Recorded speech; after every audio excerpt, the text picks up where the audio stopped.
Still, that wasn't the first time you almost got your ass kicked in Philly either. When we went to Pennsport Pub, and every guy that walked through the door, you were telling them to fuck off or whatever. I'm like, oh, here we go.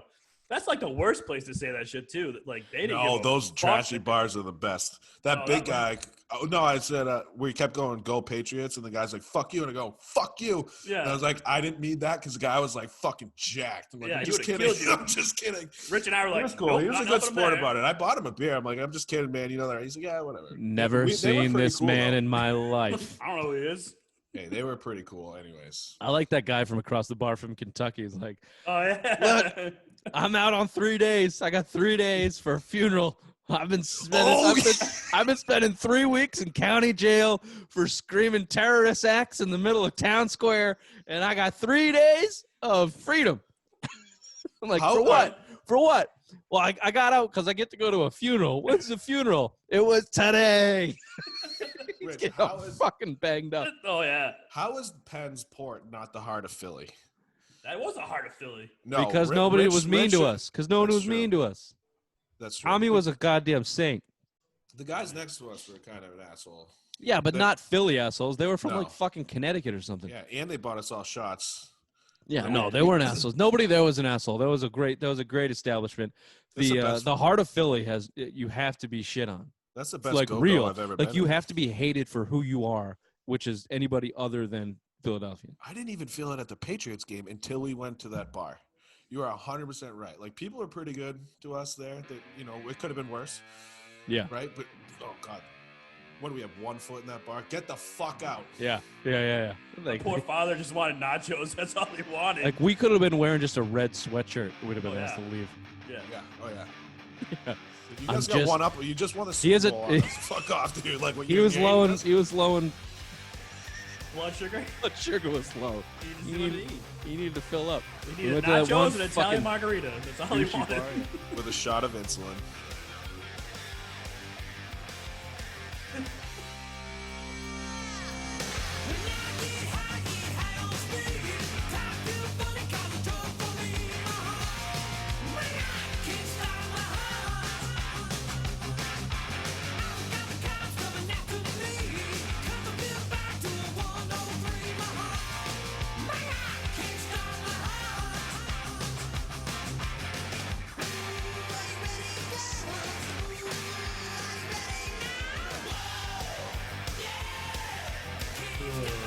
All right, boys, you want to get into some of the best of the best that Boston has to offer.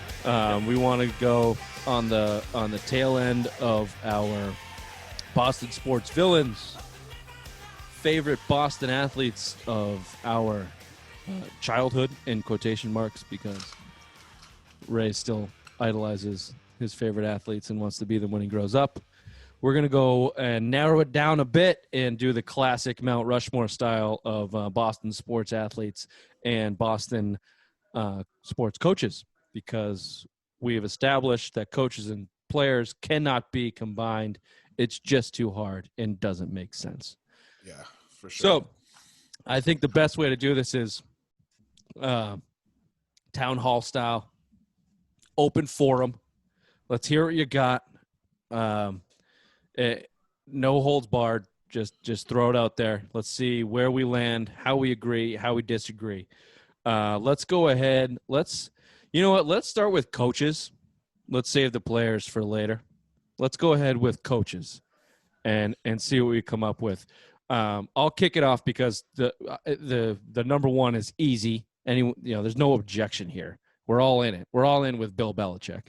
6-time champion, 9-time Super Bowl head coach, 3-time coach of the year, most playoff wins, 720 winning percentage in the postseason, 684 in the regular season. We all know he's God in New England, and Bill Belichick we trust. You guys got anything on Bill? I don't know like if there's any significance in the actual Mount Rushmore of where these guys land. I don't think there is. So we're going to put Bill where George Washington lands. He should be our founding father.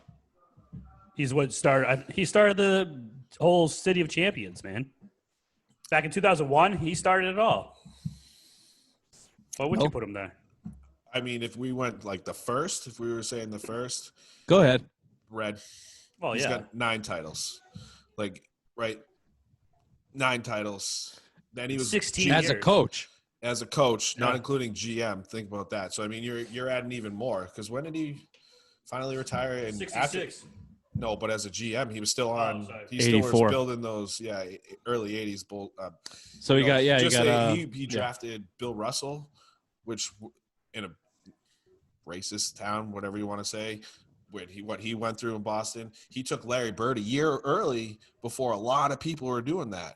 So when he acquired his rights as a junior, and then they came out the next year. So think about that. If you're going to start a list, he's at Boston Mount Rushmore coaches. He's number one for his eye for talent, just as a coach and a GM. But let's be honest, Bill. And The it's standard. 1960s I in get the it, I NBA is not the 2000s and 2000s. It's not 20-year run in the NFL. You're right. I think I that get it. I said the same thing to you earlier when I said it was about like 5'8" white guys. it's Bill Russell. It's inarguable that Bill Belichick's coaching job is better than Red Auerbach's coaching job. You want to argue that, Billy Badwords? No, you got anything to say? No, I'm not going to argue that. I mean, you're right because the field's different. But at the same time, like if you were going on merit and titles, I mean, he's been 14 titles if you think about even as a coach or a GM. That's like 20. He's got 20. He's got 9. The Celtics have 17, and if he retired in '84, they won 2 after that. 3. I'm sorry. Yeah, I'd have to sit down and do the math. Are you stupid or something? I'm as stupid as a stupid does. If he retired in '84, they won in '85, and then they won in '08. So he's got 15. Belichick's got 6. So even I get it, like in the '60s, but it was less competition. But he was still winning titles in the '70s and the '80s, where the '80s were still Showtime Lakers, right? And he was still building those teams. So I mean, you can't dispute that he can be number one in my eyes. Like I think if you're going to start a list, he's just as a coach alone, he's got 9. And I get it in the 60s. I get it. But at the same time, if you throw in his GM work, 6 more as just a GM or vice president, whatever you want to call him. I mean, come on. I think it's 7. Actually, the number is 16 that are equivalent to Red, which is fucking crazy. So, I mean, it is fucking crazy. But no, I'm still not giving it to him because the NBA is not the NFL. And in the NBA, look at Phil Jackson. If you get the best player, you can win the championship. Yeah, the NBA is not the NFL. The NFL was literally built for parity. Whether it's still built for parity is up for debate. But in those early 2000s, that's the biggest thing that they were preaching is parity, parity, parity. And the game itself is just harder to coach. The idea of keeping a team that big together versus a 12-man roster where you really only need fucking 9 of them, 6 of them to play. The sport of football is harder to coach, and what Bill Belichick has accomplished just as a head coach is, in my opinion, more impressive than what Red Auerbach did as a coach. As a coach, certainly. And I think if you took his entire career, then I think you have an argument because it's spanning 40 fucking years. Yeah. And for anybody to do anything for 40 years that well is pretty spectacular. And you almost have a 50% winning percentage of titles. If you won 16 and 40, you're close to 500 at that point. But I'll just say this to counter my point of Red being there. Belichick also did it in a salary cap era where Red never – you got drafted by a team. Unless you were traded, you were on that team pretty much forever. You couldn't really go sign somewhere else. So, I mean, not to counter my own point, but – go ahead, counter your own point. It just popped in my head. I just wanted to make sure it got out there too, because like what we've seen, we've always said Bill is more beneficial than say Bill Walsh and Tom Landry and all these guys that had in Chuck Knox. Because Chuck Noll, sorry, they all had they didn't have a salary cap. Yeah, they didn't have a salary cap and they didn't have free agency. And Bill has. So look, the New England Patriots from 2000 to 2019. However you want to define this 20-year span is and will be recognized as the best, if not top 3 sports franchises of all time. And next to them will be Red Auerbach's Boston Celtics. And I think the points that we've made, I just lean towards Belichick. I just think that the competition was better, and everything put in place was designed for it not to happen. Where everything put in place when Red was doing it was kind of set up for it to happen. So, not to take away, I mean, obviously, unbelievable. He's, there's a reason the Celtics are the Celtics, and it's because of Red Auerbach. So, so no-brainer 1-2 on Mount Rushmore is Belichick and Red. And then we get a little bit tricky, boys. And I don't know. I have naturally gone to all four sports being accounted for on this. I don't know as well. I don't know if we need to let's not make that a rule. If you have something else to go with, then sure, by all means do it. I think that's going to be hard. That might be hard to do, honestly, except for Ray because he doesn't know shit about hockey. But I honestly think when you're talking about the best of the best, you have to include all four sports. I think there's people that rise above the field in those four sports over who else who might try to eclipse them in the same sport. I said that terrible, but it doesn't matter because it's Simple Mind Sports, so we can literally say anything and it's fine. So let's go to Ray. Who do you got next? Who's third on? Who would be the third on your Mount Rushmore here? I'll go Terry Francona. Oh, I get an applause for that, boys? Thank you. Thank you. We thought you were going to go Jimmy Williams. No. Jimmy was Alex Cora. Alex Cora. No, Terry Francona. I mean, he broke the streak, the curse back in 2004, won that World Series in a franchise that wasn't doing much of anything until then. So, I mean, he had inherited a team that lost in Game 7 of the ALCS. That was my point, but motherfucker. This is an open forum, Bill. We don't have to be polite in this one. We don't have to be polite in this one. To be fair, just because our personalities, Ray might not say another word for the rest of the podcast because he's just too nice of a guy. And that's how it's been the whole night. Sorry. He hasn't had enough Trulies. He hasn't had the Trulies. It's Father's Day. He's all, caught up with his kids and shit. So, you know what? That's fine. No, keep going, Ray. Francona is my pick too. Bill, I think it's your pick too. Yeah, mine as well. Yeah, for sure. Ray, keep going. What do you got? What else you got? No, just about the World Series. Bringing a World Series to an organization that didn't win one since 1918. So, I mean, breaking that curse and then winning it again, showing that it wasn't a fluke in a hand-given team. I mean, nice comeback. Thanks. Fuck you, Well, Bill. it's a different team. You forgot to mention that. He still had the same, some of the core guys were there, but if you look from the 04 to 07 Red Sox, there was a lot of turnover there. Completely different. I mean, John Lester was there. You had Coco Crisp. You had Jacoby Ellsbury was there. Kevin Youkilis is more featured there. So, I mean, those are a lot of guys that weren't on the Julio Lugo, as much as he sucked, but he was still not on that team. You had a brand new bullpen. I think the year before, Kurt Schilling was in the bullpen the year before. You went out and got Jonathan Papelbon to be your closer that year. So it's like the team from 04 to he was the 06, but I think he was a full-time closer in 07 because he was a starter before. He was a starter coming up 05, 06, and then they turn him over to the closer. But no, I agree with you, Bill. But I go one step further. It's a completely different team than 2004. Basically, because you had and Josh Beckett too. Josh Beckett is your Mike Lowell was MVP, right? Yeah. Yes, he was. Even the dichotomy, even the whole, how you would describe and define the team. The 2004 were the idiots. 2004 were taking shots with De La Rosa, Pedro's lucky M word. And 2007 were all business. Tape to tape, best team in baseball, never took their eyes off the prize, won the fucking thing, blew out the Rockies, swept them in the World Series. And that is to Francona's credit. I mean, you take the 2004 team that you did inherit. I mean, they went Game 7 ALCS, but Grady Little fucked that up. Francona might not fuck it up. So you got a great team in 2004. You break the curse. That's enough pressure that would crumble anybody. And then 2007, you get you get a completely different roster and you go tape and win. Yeah, completely different roster. I think off the top of my head, you're only bringing 4 guys back from that 04 team. Now The that fuck you laughing at, Ray? Now that Fucking watching Rayman's brain work. I'm just trying to count, guys. I'm off the cuff. I'm not looking at it. I was just dying laughing to myself. Like, look at Rayman's brain. I work thought right he was now. about to question me on shit. And I'm like, fuck. Does You Rayman, can tell did Rayman get me in a lie? He's like Oh, doing the no. math in his head. You can see his Dude, like I'm just brain trying working. to rifle the roster off in my head, though. But yeah, you only Yeah, no, brought he was back- going 2007 minus 2004. How many years is that? Fuck. Carry the one.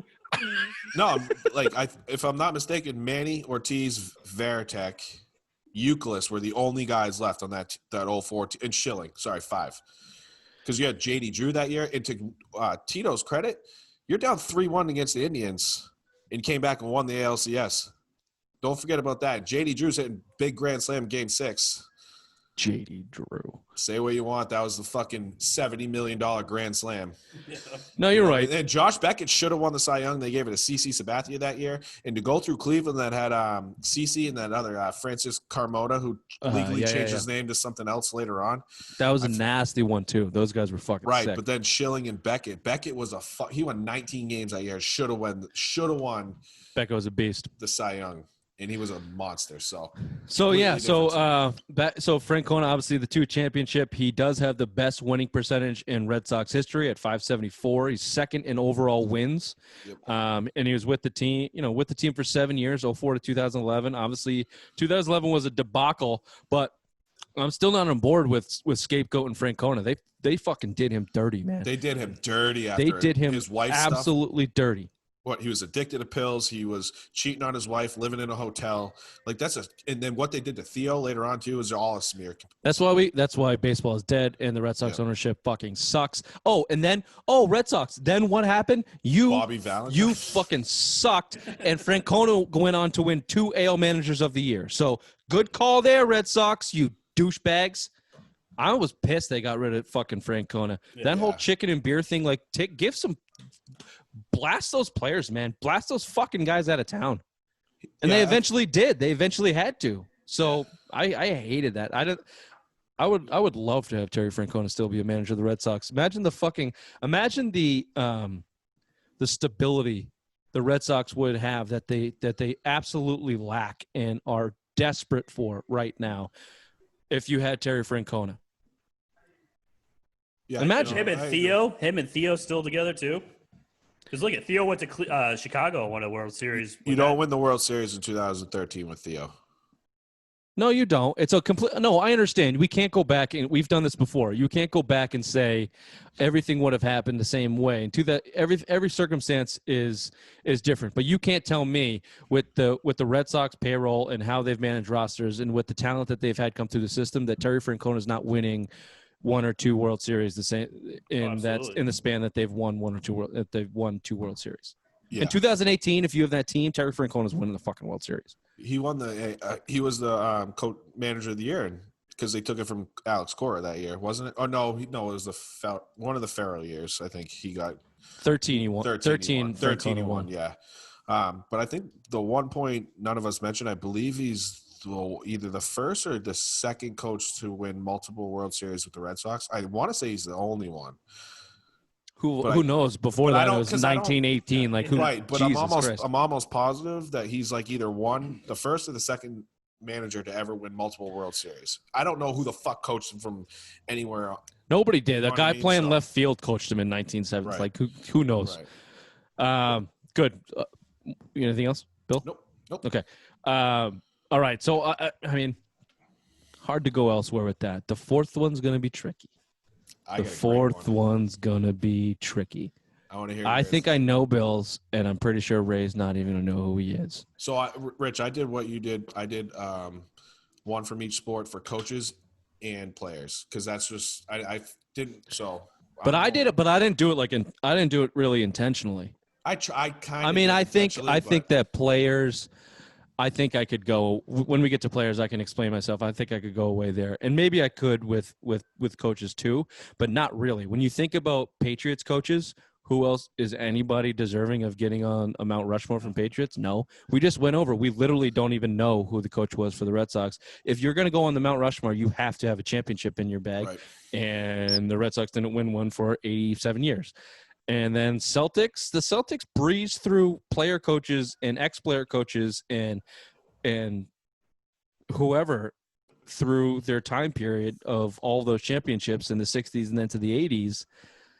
Casey Jones in 86 and then through the 70s, like Heinsohn and all those guys. I don't know Tommy Heinsohn. I don't know if they Bill had the Russell tenure. was a player coach. Right. But my point is the Celtics, and with all their success, never really had that long tenured coach that was the guy manning the ship.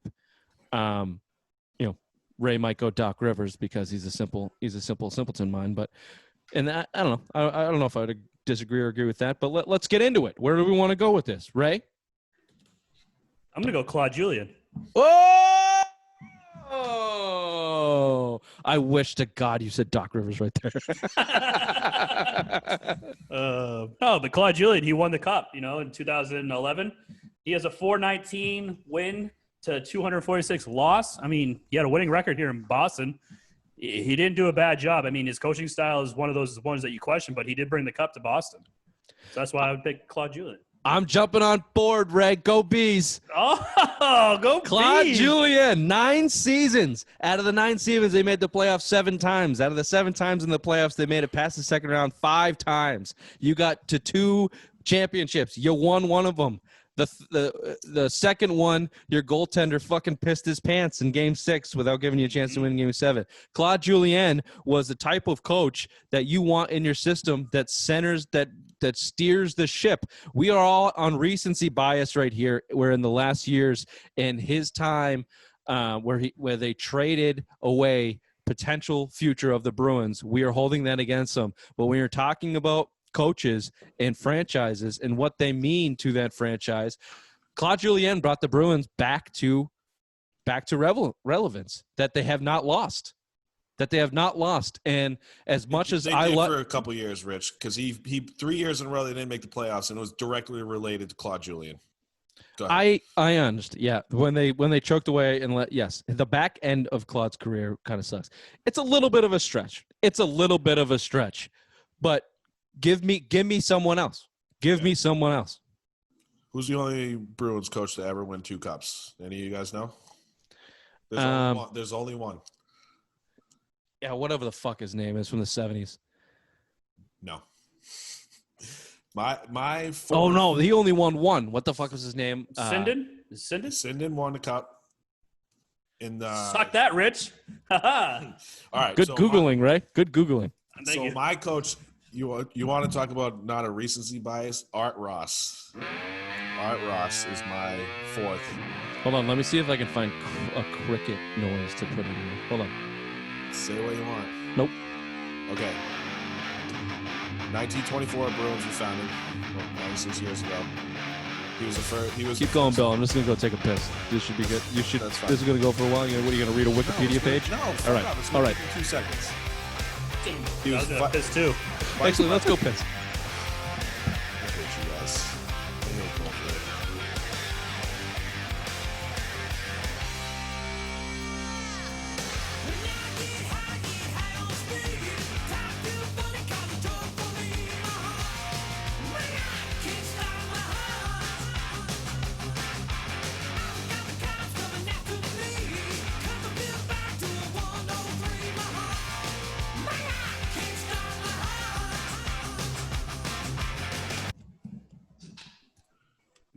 You 2 cunt nuggets done? Are you done? No, I didn't say a word. It's just going to be a shit ton of dick. Okay, Bill, that was super interesting. Thanks for acknowledging Art Ross of the Boston Bruins. That was good stuff, buddy. I'm done. I'm not even going to go. I'm not even. I'm sorry. I'm sorry. That was a bad shtick. I really had to pee. I actually really had to pee. Let's go. You stop moving the mic because it sounds like you're dragging something across the chalkboard, and my ears are bleeding. I didn't know I was making noise. I'm sorry.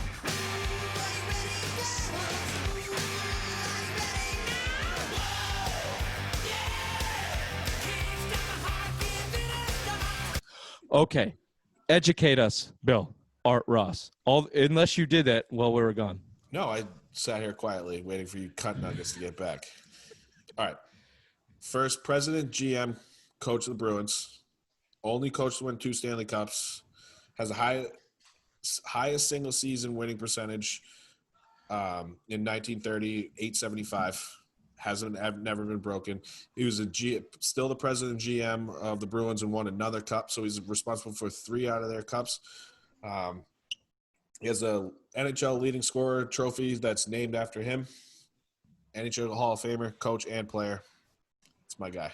All right, Ross. Okay. It'll be interesting. Oh, and he helped name the Bruins. Do tell. He was the one that came up with the Bruins name. The owner, I think his name was Adams. He owned some grocery store chain in Boston. He decided Art Ross was the guy.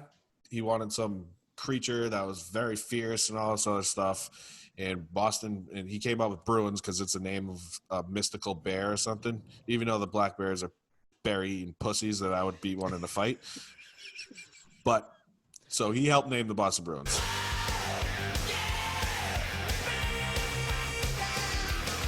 Bill, Yeah. let me ask you something. Hypothetically, Yeah. if Hand-to-hand combat, I'm killing a black bear. No Yeah. doubt in my mind. in a cage or in a open terrain? Oh, for sure, open. Okay, what if you were in a cage? Oh, I'm dead. Really? Yeah. Ooh. I don't Why? think I can. What do you think? You're faster than him? I think What do you think- I think in open space I can tuck and roll a few times. If we're in like a small cage, You're going to try and tuck and roll. That's going to be your look. We've had this conversation a couple times, and you've been very confident about beating a bear. I'm still I didn't confident. know part of the game plan was tucking and No, rolling. it's not. But if I have to escape a situation real quick, what are you going to do? You got to tuck. You got to roll. Well, is it or part of the game plan If or some not? pussy ass nut eating fucking bear comes after me in the wild, I'm killing that motherfucker.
and Ross, 387 Bruins wins. Oh, cool. Well, Julian has 419. Ooh, suck it, Bill.